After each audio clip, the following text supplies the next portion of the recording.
Give us your PFL Bellator recap.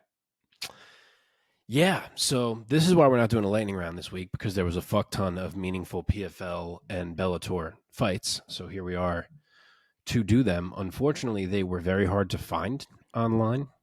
So your boy is going to mostly solo this one, I guess. I don't know if you guys jumping in with any comments at any point, or am I just like running through here? Are you presenting the fights to me? No, you can run through it and we'll hop in. We'll interject. Yeah, there were some fights. I mean, we saw highlights. I know I saw highlights of a couple of them. I mean, the Bader fight was all but 20 seconds, so I think everybody saw that fight. That's fucking give me something here, so it's not just my voice 100 times. Mike, maybe say the result to keep it, at least break it up a little bit. Do you have the result in front of you? I will. PFL. I can start with the first one, and then you can hop in after that. So I got it right here. All right, boom. Start with the main event. Obviously, we'll go down. Yes. So once again, this went down in Riyadh, Saudi Arabia at the Kingdom Arena. We're going to touch on that again later. This past weekend, the first ever PFL versus Bellator Champs event went down. Most of the Bellator title holders took on most of the most recent PFL tournament winners. And in the main event, heavyweight champ versus heavyweight champ, and Renan Ferreira defeats Ryan Bader by TKO via punches in the very first round. The official time, 21 seconds. He just lit him up, guys. He just lit him up. It was just TKO due to giantness. And Mark, give me your thoughts. I lost you guys for a minute there, but I got you back just as you finished, I guess. Yeah, that was a thing that happened. I mean, all that intrigue to see who can implement their style on the other in this fight, to see who gets to fight Francis Ngannou potentially. And it's over in 20 seconds. I mean, Ferreira literally dropped Bader with the very first punch that he threw. And he swarmed him. And honestly, at first, I thought it was a bad stoppage because Bader looked like he was still in the fight to me, just visually watching it. But then after the stop, you could see it took him a while to get himself back to his feet. So I guess maybe he was more hurt than it appeared on screen, and the ref could probably see that. So I guess it was a good stoppage in the end. But yeah, Renan Ferreira does it. I mean, he salvaged a really rough night for the PFL in terms of the matchups with Bellator, which we'll get to as I run through the rest of these. But he got them the marquee win at the end for the PFL roster. He makes himself about as interesting as he can for a matchup with Ngannou. Does that take it from just non-interesting to slightly interesting? Maybe. I'm not sure it's more than that. But he did what he could, and we'll see now if he actually is going to get that fight. Yeah, man. Omar, we know you saw this one because it was only 21 seconds, so give us your thoughts. Yeah, I mean, my initial thought was I thought it did get stopped a little early. I didn't see the rest of it, so it's good to hear that Ryan Bader was actually fucked up. But it's good to hear that it wasn't stopped early. It did seem that way. It seemed like Bader was still moving, and it even seemed like Ferreira was getting a little wild and potentially even hitting the back of the head and things like that, getting a little a little Donkey Kong-ish out there. But all things considered, man, I mean, it was a total ordeal. When I picked Bader to win this fight, it was more about Bader being able to take Ferreira down to the ground more than being able to strike with him. And we didn't even get there. I should have known.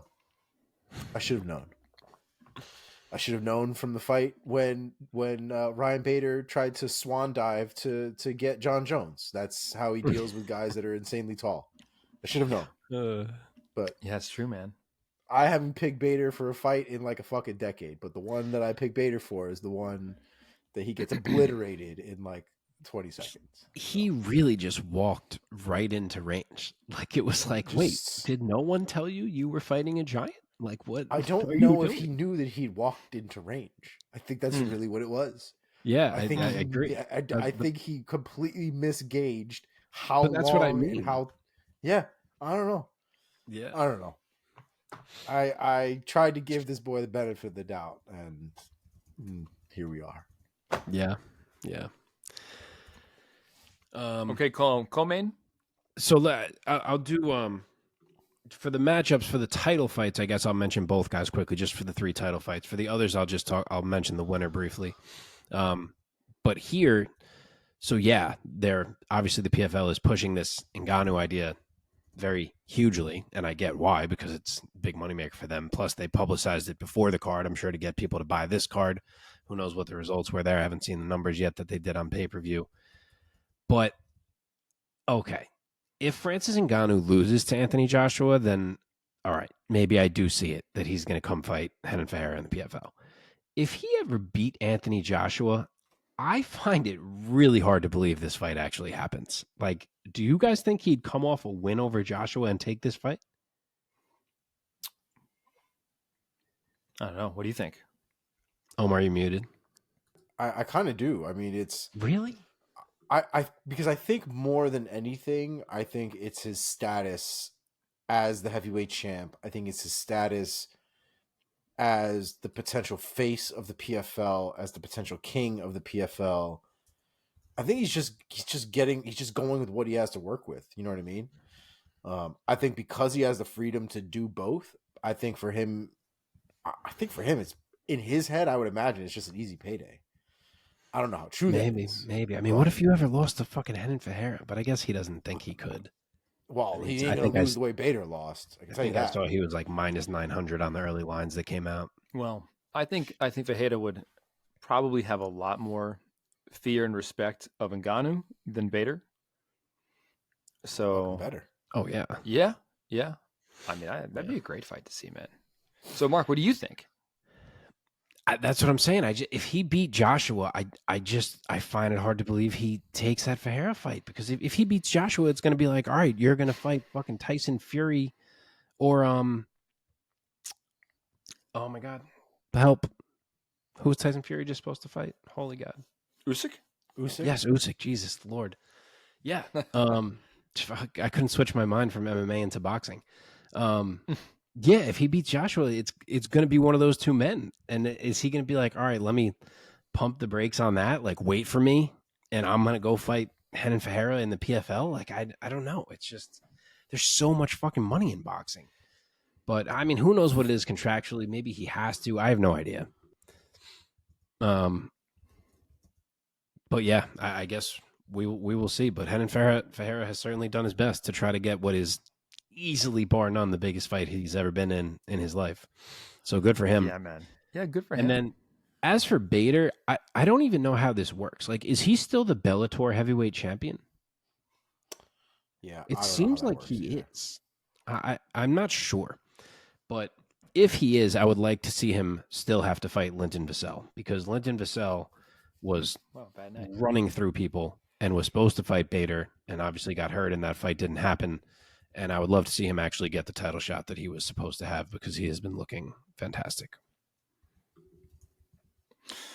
Okay. Middleweight bout, co-main, Johnny Eblen gets it done over Impa Kasanganay by split decision, 29-28 Eblen, 29-28 Kasanganay, and 29-28 Eblen. Mark, what were your thoughts? Who did you think was the rightful winner of this one? So the story of this fight was clearly that Johnny Eblen was finally made to look beatable for a moment there.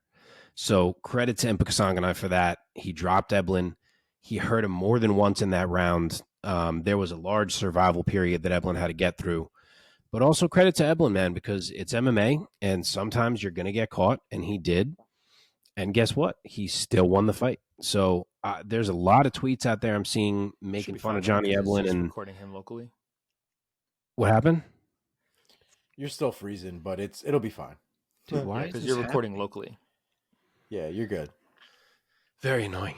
Yeah, I was just saying that Eblen was made to look beatable. So for some moments there that he had to survive, but he did still win that fight. So there's a lot of tweets out there that I'm seeing making fun of Eblen for calling himself the best middleweight in the world and saying if Impa dropped him like that, imagine what others could do and all this. But how about we give Johnny some credit for surviving the way that he did? Because he looked like he was on autopilot for a while there. And that pressure from Impa went on for a large chunk of that round. And Johnny ate it. He took the damage. Even when he got dropped, he was battling right back to his feet. He refused to let that fight slip away from him. And he was on top of Impa again by the time that round ended. So he battled, and I think you got to give him some credit for that. And he did win the fight because both round 1 and round 3 were clear rounds. I don't know what this anti-Eblen sentiment is that I'm realizing might be out there, where a lot of people are trying to say Impa won the first round of this fight and should have won it off of 1 and 2. But he very certainly did not. Like, round 1 was a clear Johnny Eblen round, and round 3 was a dominant Johnny Eblen round. So, rough moment. The first time we've really seen Eblen in one of them. But 29-28 was the correct score in this fight. 2 of the judges did manage to get that right, and Johnny remains undefeated and gets another win. So, did we find a chink in the armor maybe? I don't know. He may still be just as good as we all thought and happened to get clipped one time, so we'll see what happens in the next one. But, moving on regardless as the, I guess, what is it, unified champ? I don't know what to call these things. Yeah, I don't know. It's a different kind of a champ. They're not really unifying the belt, right? It was a different belt. Yeah, I guess. Unless these are like one-time belts, just like for like that's what I think. I think that's like what annual it is. Belts? Like a one-time deal. It should be like annual belts. Like every year you have champion versus champion at the beginning of every year. Dude, this is a problem. You guys are freezing so much for me. Yeah, it's just you. I don't get. Yeah, Omar and I are both sexy. Correct. Okay, what's next? Oh, Jason Jackson gets it Wait, done. wait, Oh my bad. Oh, sorry. Can I just talk about next for Eblen for a sec? Yeah, I think there's 2 cool next fights for Johnny Eblen. One, and probably the most obvious, is Derek Brunson. But he has also said he may be doing this PFL season at light heavyweight, so I don't know what the plan actually is there. But that would be, the best test Johnny has had outside of obviously Gegard. And number 2 that I like even more is Yoel Romero, who we're going to get to in a minute here. Because there was a time where he said he wanted to cut back down and fight Johnny Eblen. And to me, that is easily the best fight that can be made involving Johnny Eblen. There is not a middleweight on the Bellator PFL roster who can test Eblen in the ways that Yoel Romero can, because the wrestling, you would think, is going to go out the window. Maybe not. Maybe he can take Yoel Romero down. I mean, Phil Davis did it, but it's easily the guy who is most tailor-made to force Johnny Eblen to fight in ways that he is not looking to fight. So we'll see, but I think those would be the most fun options for Johnny. And then for Impa, I just noted that him and Fabian Edwards, I think, would actually be a cool fight if we want to do another cross one. Yeah. Okay, dude. Catch weight 182. Jason Jackson TKOs Ray Cooper III in the second round. 23 seconds into the second round. Give me your thoughts. Jason Jackson is on one hell of a friggin' run right now, man. He dominated Yaroslav Amosov, and now he dominated Ray Cooper without really being touched or breaking a sweat. I mean, he targeted the right calf. I mean, he targeted the calf right away, and he hurt Cooper there early, which was a key because, Cooper needs to lunge inside that range to land, and he was slowed down almost immediately. Then Jackson went to the wrestling. He worked that. He had Cooper hurt there with ground and pound by the end of round 1. And then round 2 was just one more leg kick that dropped him, bit more ground and pound, and that was all she wrote. So it was absolutely dominant in every single way. Jason Jackson feels like a guy who is peaking right now and who may have some more rungs to climb on the world rankings of the welterweight ladder. Love it. Love it, love it, love it. And he called out Cedric Doumbé, which, I mean, obviously it's a big deal, and Cedric Doumbé is a big deal right now. I'm not sure that's going to happen when Magomed Karamov is still waiting there, who was supposed to be in this fight. I would imagine he is still looking to get this fight. So I don't know, but interesting to me to hear him call out Doumbé like that. So you could tell the way these guys value Cedric Doumbé with what he's done so far in his short MMA career. And then this is the last one where I'll do the loser. I just figured that in the title fights I'd do the loser. But for Ray Cooper, I'd love to see them make Brennan Ward happen. Like, that just feels like a fight that needs to happen. Those two in a cage. I'd love to see that one. All right, bro. Heavyweights, Vadim Nemkov gets it done over Bruno Cappelozza. Technical submission, chokes him out with an arm triangle in the second round. Tell us how it went down. Vadim Nemkov, the heavyweight, looked a whole lot like this guy we know, Vadim Nemkov, the light heavyweight. He still dictated range fantastically. The speed carried up with him. The power carried up with him. Still a wrestling and a grappling threat. I mean, again, it helped that he wasn't fighting a huge heavyweight here. Like we mentioned in the preview last week, it'll be interesting to see how he adapts when he has to fight one of the larger guys on either the PFL or the Bellator roster, and the reach is more of a factor against him and so on. But for what this was, he fought an absolutely perfect fight. He controlled it almost entirely. The one time that Cappelozza did land a couple and rush in, Nemkov just dropped and took him down. And then within a few moments, he was already moving to the arm triangle. So he was the clear better man on this night. He looked every bit as good as he always has. Great win for him. Great showcase in his heavyweight debut. Yeah, man. So sticking with, like you said, just the winner here, Nemkov, what do you think could be next for him? So all these matchups I'm saying are kind of just like in my dream world, because I don't know what exactly the rules are now that we're past this event of like when a Bellator fighter can fight a PFL fighter and so on. But for Nemkov, to me, he's already beaten Bader on the Bellator side. Obviously, it was at 205, but still, Moldavsky's his teammate. He's not going to fight him. So I feel like the most interesting heavyweight is Ante Delia from the PFL side. So that's where I would go for Nemkov. Okay, a couple more. We'll just do McKee and Pico. No, you ain't skipping Yoel, my friend. Oh, Romero. Sorry, I did skip that over. Yes.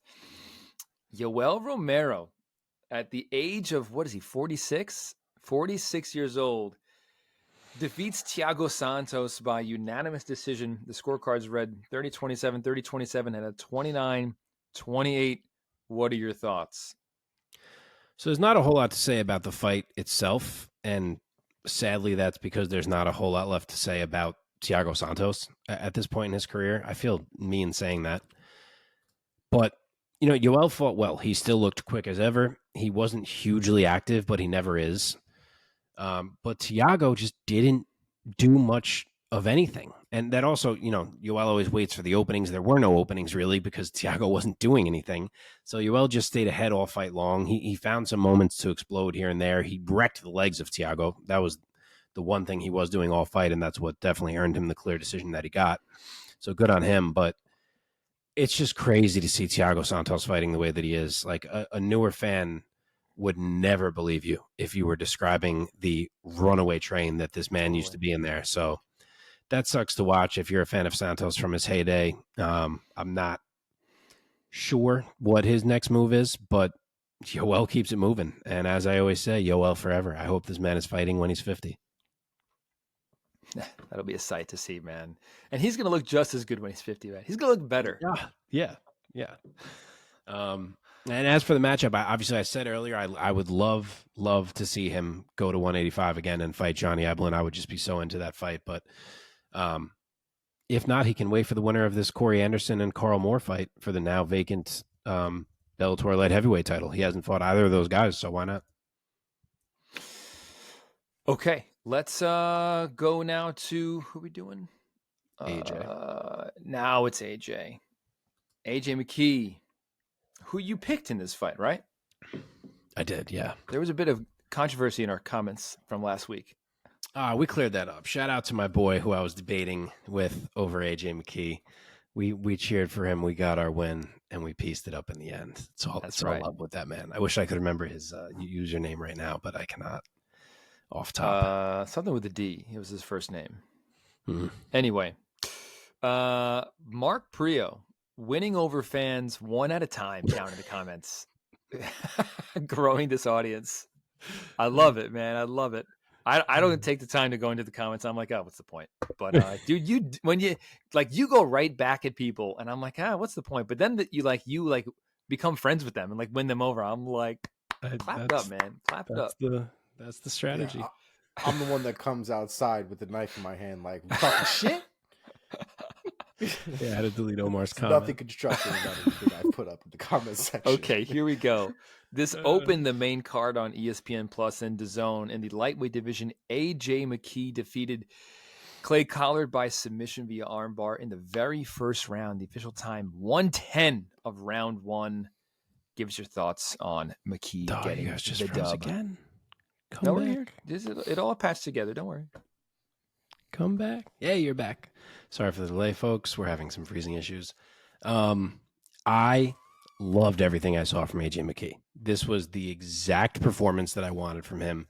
He came out. He went right at Clay Collard, almost with that air of like, I'm better than you and I know it about him. And that's the way he should be fighting, because he is that good and he needed this and it couldn't have gone better. You know, he won the brief exchanges on the feet, went for the takedown, latched up a crazy tight guillotine. I thought it was over right there. Credit to Collard. But then as Collard got out, transitioned to the triangle, transitioned to the triangle armbar. It was just nasty work and a great win for AJ McKee. And hopefully he'll have a big fight in his next one. And to transition right into that, I do wish OAM was still around for the PFL so he could be another option at getting a big fight for AJ. But the one obvious one that we still do have, I think he's due back pretty soon, is the lightweight champion of Bellator, Usman Nurmagomedov. And I don't see what else we'd be waiting for at this point, because that is the biggest fight that can be made. Okay. Last one. Feature bout on the early card on ESPN Plus in the featherweight division. Aaron Pico, man. How good is this man? Knocking out Henry Corrales at 4:53 of the very first round. Give us your thoughts, Mark, on Pico, who's still only 27 years old, improving his record now to 13-4, and now on a 3-fight win streak. Aaron Pico beat the shit out of Henry Corrales, man. And yes, it was short notice to be fair, but that's a man that knocked out the old Aaron Pico 4 years ago. And this Aaron Pico fucking worked him. Corrales was rendered completely defensive for every minute that fight lasted. Pico looked strong. He looked powerful. Every shot he landed looked heavy. He had the wrestling working. He got multiple takedowns. And then he just found some clean shots in the ground and pound to hurt Corrales and get him to turn over and get him out of there. So it was a perfect performance for Pico. He got jerked around on this card a few times, but I'm sure he was interested in trying to avenge that loss to Corrales. And he certainly did, but it feels like he should be in bigger fights at this point in his career. So I hope from this point forward, we are there. I know he was supposed to get Braga originally, which was a bit bigger, but it's all coming together in a scary way for Aaron Pico. And it's time we put him across from some dogs and see what happens. Yeah, man. Okay. That does it then for the recap. Sorry, just to close that out. I'm assuming they're going to re-put together Jesus Pinedo and Patricio Pitbull, which fell off this card. I'm assuming they're going to still try to make that fight. If they do, I would love for Aaron Pico to be waiting for the winner. Love it. Now you may. Thank you. Now Omar may go. Omar, jump in here and let's